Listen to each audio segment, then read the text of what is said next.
Namaste and welcome back to Ramakathasudha. Every great war has its turning points, moments of such profound loss that they change the very course of the conflict. Often, these moments are marked by the fall of a young, brilliant warrior, the flower of youth sacrificed on the altar of their father's war. In the Ramayana, the warrior is Indrajit, the conqueror of Indra, Ravana's brilliant son. To understand the depth of this character and the nature of his tragedy, today we are going to step outside the Ramayana for a moment and compare him with another legendary young hero from our other great epic, the Mahabharata, the valiant Abhimanyu.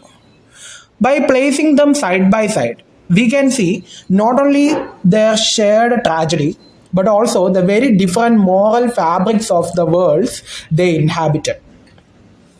On the surface, their stories are remarkably similar.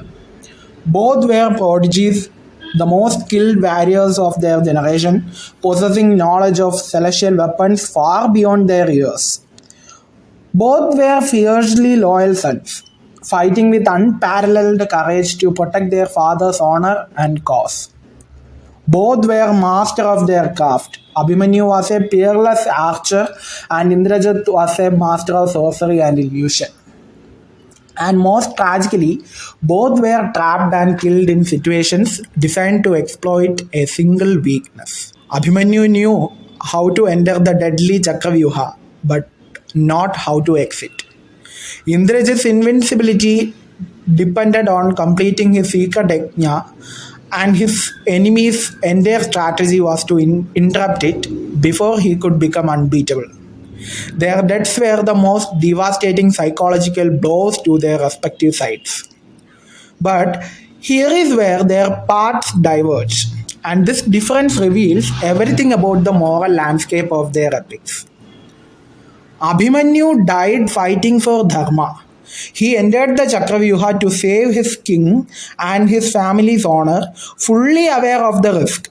His death was a result of a profound betrayal by the enemy.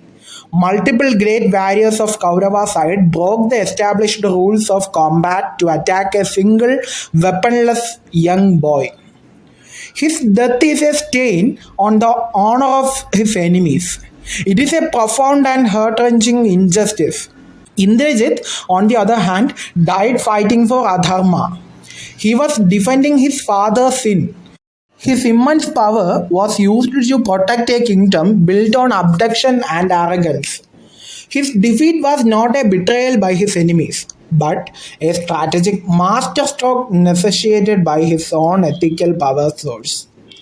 Lakshmana had to interrupt his yajna precisely because the yajna itself was an adharmic ritual designed to gain unfair advantage in an unjust war. His death feels less like an injustice and more like the restoration of cosmic balance. It feels like justice. This comparison shines a light on the fundamental difference between the Ramayana and the Mahabharata. The Ramayana operates on clear moral lines. It is a battle between a near-perfect embodiment of Dharma, that is Rama, and a clear embodiment of Adharma, Ravana. While characters like Kumbhakarna add complexity, the central conflict is unambiguous. Therefore, Indrajit's death, while tragic for a father, feels like a necessary step in the victory of good over evil. The Mahabharata, however, is a world of deep moral ambiguity. It's a Dharma Yuddha where both sides are stained. The good guys, the Pandavas, also have their moments of defeat and ethical compromise. Abhimanyu's unjust killing is a prime example of how even the righteous cause is not free from profound tragedy and moral horror. His death makes us question the very nature of victory and righteousness itself. Indrajit's story confirms a moral order. Abhimanyu's story challenges it. What can we learn from these two fallen sons? They teach us that skill, courage, and loyalty are powerful virtues, but their ultimate meaning and value are determined by the cause they serve. Abhimanyu's legacy is one of pure tragic sacrifice for righteousness.